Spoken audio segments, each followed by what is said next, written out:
back to Foresights TV with me, Esma.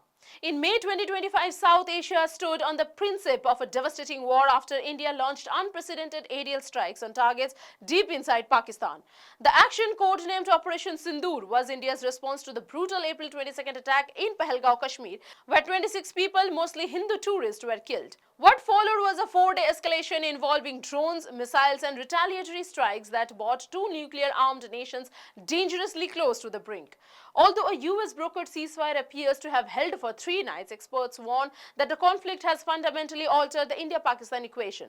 The old deterrence and diplomatic norms that once kept tensions contained have eroded. In their place is a volatile environment of armed coexistence and heightened risk with no clear roadmap for peace. Here's a special report from Foresights TV.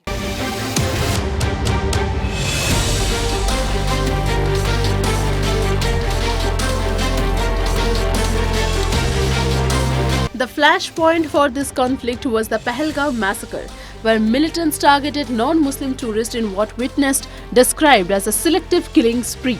India blamed Pakistan-based terror groups with alleged links to the Pakistani establishment. Denying any involvement, Islamabad dismissed the accusation as baseless. In retaliation, on May 7th, India launched Operation Sindoor, striking multiple targets inside Pakistan and Pakistan-administered Kashmir. For the first time since 1971 war, Indian air drone strike extended into Pakistan's Punjab province, a symbolic and strategic escalation. The targets included Bhavalpur, Mudike, Shakargarh and a village near Sialkot in Pakistani Punjab. The attacks were not just punitive, they were meant to demonstrate India's willingness and capability to strike deeper and harder than ever before. The naming of the Operation Sindoor alluded to the communal nature of the Pahalgaon attack, tapping into domestic sentiment and underlining the political and cultural dimensions of India's military response. Pakistan responded with Operation Bunyan Marsoos, targeting Indian air bases and missile depots across Jammu and Kashmir, Punjab and Gujarat. India reported that 4 of its air bases sustained limited damage, though it claimed to have intercepted most incoming threats. Striking this was the first time in decades that both nations hit each other's military infrastructure beyond Kashmir, including Indian bases in Udhampur, Pathankot, Adampur and Bhuj. Pakistani airfields near Rawalpindi, Chakwal and Shorkot. Both countries engage in deep penetration drone warfare, with Indian drones reaching Karachi and Lahore and Pakistani drones reportedly targeting key Indian population centers.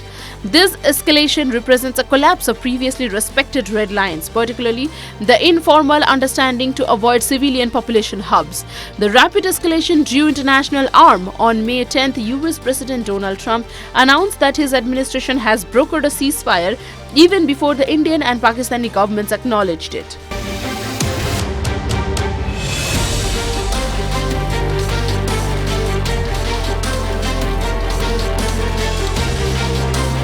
Trump's public involvement, paired with his remarks about linking trade to peace, signaled a break from previous US strategy, which typically involved quiet crisis management rather than overt mediation. India, long opposed to third-party involvement in the Kashmir issue, found itself in an awkward position. Prime Minister Modi made no mention of Trump, instead maintaining that India's decision to pause was taken bilaterally. But regardless of India's narrative control, experts note that international mediation is now back on the table, challenging India's decades-old insistence on bilateralism rooted in the Shimla Agreement 1972. Beyond military operations, the conflict extended to diplomatic and economic instruments. India unilaterally suspended the Indus Water Treaty or IWT, a 1960 water-sharing agreement that had withstood 3 previous wars. The move was symbolic and strategic, leveraging India's upper riparian status over river vital to Pakistan's agriculture and drinking water. Pakistan termed the suspension as act of war, while Indian PM Modi declared that blood and water cannot flow together, signaling a fundamental policy shift. Former Pakistani Foreign Minister Bilawal Bhutto responded ominously, saying either the water will flow or their blood will, escalating the rhetoric further. India's refusal to recommit to the IWT even days after the ceasefire suggests that peace treaties themselves are now subject to strategic retaliation. A new and deeply concerning precedent, perhaps most unsettling, is the growing willingness on both sides to operate just below the nuclear threshold. Modi's Monday speech emphasized that India would no longer accept nuclear blackmail, indicating a shift in New Delhi's traditional caution regarding escalation. Previously, India's strategic posture aimed to punish without provoking nuclear retaliation. Now, statements from both sides suggest a higher risk tolerance.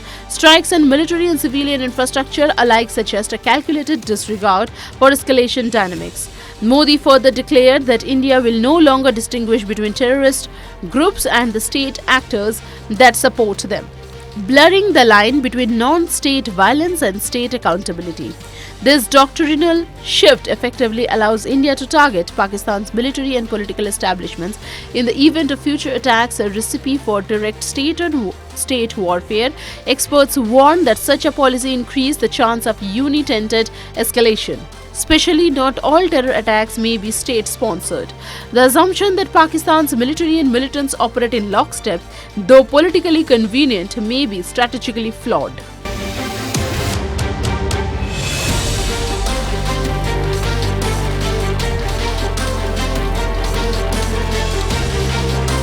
The May 2025 conflict has set a dangerous new precedent in India-Pakistan relations. Operation Sindoor and the retaliatory strikes from Pakistan shattered traditional thresholds, both geographically and strategically. From strikes to core population centers and military installations to the suspension of the Indus Water Treaty and the reintroduction of international mediation, every component of this crisis has redefined the rules of engagement in South Asia. What now exists is not peace, but a tuneless and unstable ceasefire with both sides more willing than ever to risk escalation. The concept of armed coexistence, characterized by aggressive posturing and limited diplomatic space, now defines the bilateral relationship. With red lines erased, diplomacy weakened, and nuclear risk recalibrated, the future is deeply uncertain. A single act of terror, miscalculation, or provocation could plunge the region back into war. Without urgent and structured dialogue mechanisms, South Asia's next crisis may be harder to contain and far more catastrophic. That's all for today. Thanks for watching Foresights TV with me, Isma.